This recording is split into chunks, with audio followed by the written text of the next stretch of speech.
Hello hi and Radhe Shyam दोस्तों, कैसे हैं आप सब। आशा करती हूँ कि आप सब अच्छे होंगे, बढ़िया होंगे। मेरा राधिका डेली लाइफ ब्लॉग में आप लोगों का स्वागत है।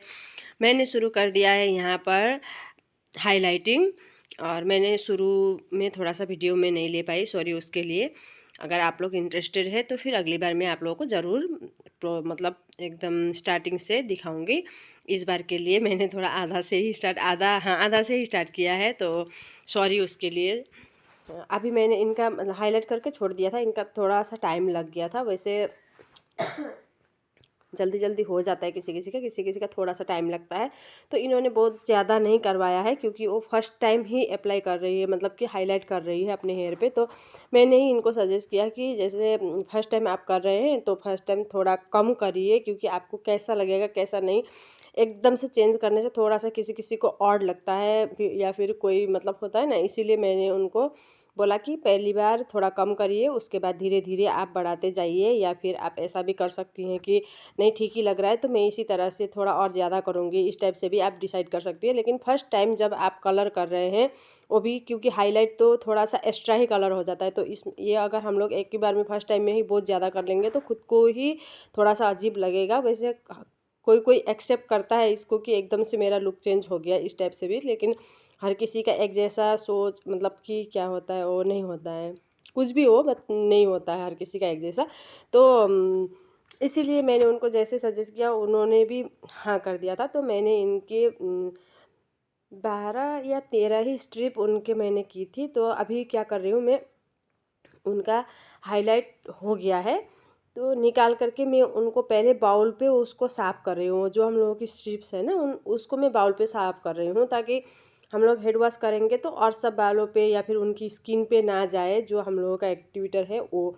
इसीलिए मैंने पहले बाउल में साफ़ किया है। वैसे हम लोग डायरेक्ट अगर हेड वॉश भी कर देंगे तो भी कोई प्रॉब्लम तो होगा नहीं वैसे। फिर भी ऐसे करने से थोड़ा सा इजी भी हो जाता है हेड वॉश के टाइम पे, क्योंकि जो एक्टिवेटर है हम लोग का वो थोड़ा सा चिपक जाता है। तो इसीलिए पहले अगर हम लोग बाउल में साफ़ कर देते हैं तो वो बहुत कम हो जाता है। जैसे हम लोग फेशियल के टाइम में स्क्रब हम लोग का थोड़ा प्रॉब्लम होता है ना निकालने में, वैसे ही एक्टिवेटर को भी थोड़ा सा प्रॉब्लम होता है निकालने में। तो इसीलिए मैंने बाउल पे जो सिंगल सिंगल स्ट्रिप है उनको मैंने बाउल पे एक बार सिर्फ एक ही बार वॉश किया, उसके बाद मैं थोड़ा सा उनको बिठा दी हूँ अभी, क्योंकि उनको था जल्दी आ गई थी आईब्रो करवाने के लिए। तो इसीलिए मैंने उनको कहा कि थोड़ा सा वेट करिए। वो बैठी हुई है साइड में, मैं अभी कर रही हूँ आईब्रो। इनका आईब्रो करके फिर उनका हेड वॉश करना है मुझे। और दुकान में काम, इधर मेरे गेस्ट आए थे, या फिर मेरा भी तबीयत भी ख़राब हो गया था, कुछ ऐसे मेरे काम पेंडिंग पड़ गए हैं अभी कि मुझे मतलब कि कुछ करने का टाइम नहीं मिल रहा है। ऊपर से आजकल के हो गए हैं बहुत शॉर्ट मतलब छोटे दिन हो गए हैं। हम लोग तो ऐसे ही बोलते हैं आजकल छोटा दिन चल रहा है, तो वैसे ही छोटे दिन मतलब जल्दी लेट से दिन होना, सुबह होना, और जल्दी शाम हो जाना।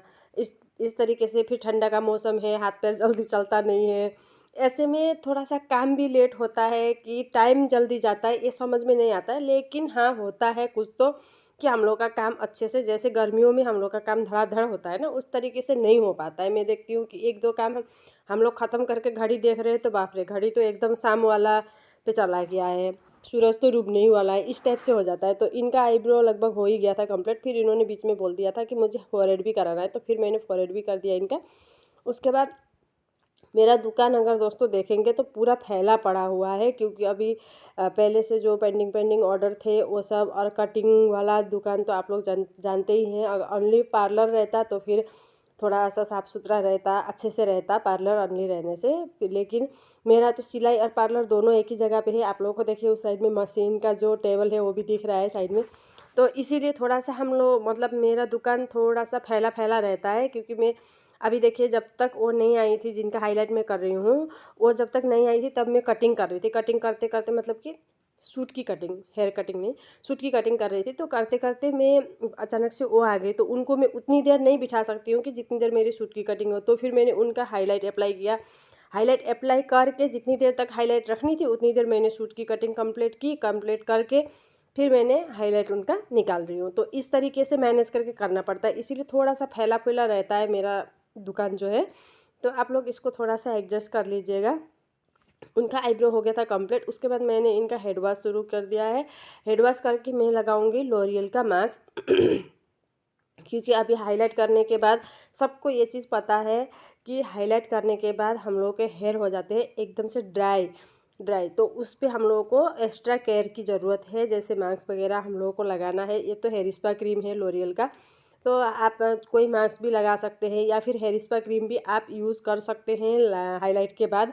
ऐसे में क्या होता है, आपके हेयर को थोड़ा सा प्रोटीन मिल जाता है, थोड़ा अच्छा हो जाता है। हाँ, अच्छा हो जाता है वो। इसीलिए मैं हर किसी का जब भी हाईलाइट करती हूँ तो ज़्यादा करके मैं लोरियल ही यूज़ करती हूँ। अगर लोरियल मेरे पास नहीं है या फिर कस्टमर को नहीं पसंद है तो फिर दूसरा और कोई ब्रांड का करना वो बात अलग रहता है। तो मुझे जहाँ तक लोरियल अच्छा लगता है, उससे आगे है, वैसे ऐसी बात नहीं है कि नहीं है अच्छे अच्छे प्रोडक्ट्स है। बट लोरियल क्या है कि ठीक ठाक रीज़नेबल में और अच्छा भी है, तो जो अच्छा है हम लोग उसी को यूज़ करेंगे। तो मैं वही उनका हेड वॉश कर रही हूँ। हेड वॉश में थोड़ा सा टाइम लग जाता है क्योंकि इसमें एक्टिवेटर लगा हुआ है, इसको क्लियरली अच्छे से साफ़ करना है, नहीं छूटना है, छूटने से ये ख़राब करता है। क्योंकि हम लोग जब भी इसको ना स्किन पे भी नहीं लगाना है, ये जब हाईलाइट करते हैं तो स्किन पे नहीं लगना चाहिए। स्किन पे लगने से वैसे हम लोग की उंगलियों में भी लग जाता है ना, तो भी अजीब सा ही हो जाता है। तो मानिए वो अगर हेड हम लोगों का सर का स्किन में लग जाएगा तो फिर क्या होगा, इसीलिए उसको बचा के करना है। तो हेड वॉश में थोड़ा सा टाइम ज़्यादा लग रहा है। और हम लोग जब भी हेड वॉश करते हैं ना दोस्तों, इस चीज़ को अच्छे से ध्यान रखना है कि हम लोग को टाइम पे इतना ज़्यादा ध्यान नहीं देना है। मेरे हिसाब से मैं जो खुद सोचती हूँ, मैं जो खुद करती हूँ वही आप लोगों के साथ शेयर करती हूँ। हर चीज़ लिखा हुआ पढ़ा हुआ से भी नहीं होता है, क्योंकि कुछ चीज़ एक्सपीरियंस के बाद भी पता चलता है। इसीलिए मेरा जितना एक्सपीरियंस है उसके हिसाब से, जैसे हम लोग बोलते हैं कि नहीं 10 मिनट्स में आपका हेड वॉश कंप्लीट, तो ठीक है 10 मिनट्स में हेड वॉश कंप्लीट हो जाएगा, हम लोगों ने कह दिया है। बट किसी किसी का हेयर रहता है लॉन्ग, किसी किसी का शॉर्ट, तो ऐसे में भी तो होता है ना थोड़ा सा डिफरेंट। तो ये भी बात है। दूसरा बात है कि देखिए किसी किसी का शॉर्ट हेयर तो है बट उनका बहुत घना है, तो ग्रोथ जो है बहुत ज़्यादा हैवी ग्रोथ होता है ना जिनका, मतलब कि घना घना, तो उसमें भी बहुत टाइम लग जाता है हेड वॉश करने में। अगर पतला सा है, थोड़ा सा है, बहुत लंबा है, तो उसमें भी इतना ज़्यादा टाइम नहीं लगता है। पतला हेयर क्या होता है, हम लोग का स्कैल्प में अच्छे से जल्दी से उंगलियां घूम जाती है, तो मतलब वो हो जाता है ना, फैलता है तो जल्दी हो जाएगा। लेकिन जिनका थोड़ा घना हेयर रहता है उनका थोड़ा सा टाइम लगता है। इसीलिए अच्छे से सोच समझ के हेड वॉश में, कोई भी काम में हम लोग को जल्दबाजी नहीं करनी चाहिए। भले ही आप 1 घंटे के काम में 2 घंटा ले लो, बट मेरे हिसाब से जल्दबाजी ज़्यादा नहीं करनी चाहिए। तो उनका हाईलाइट हुआ था ऐसे, तो अच्छा ही लग रहा था। तो ठीक है, राधे श्याम दोस्तों, आज के लिए इतना ही। बहुत ज़्यादा लंबा ब्लॉग मैंने नहीं किया। तो बाय बाय दोस्तों, फिर मिलते हैं अगले ब्लॉग में।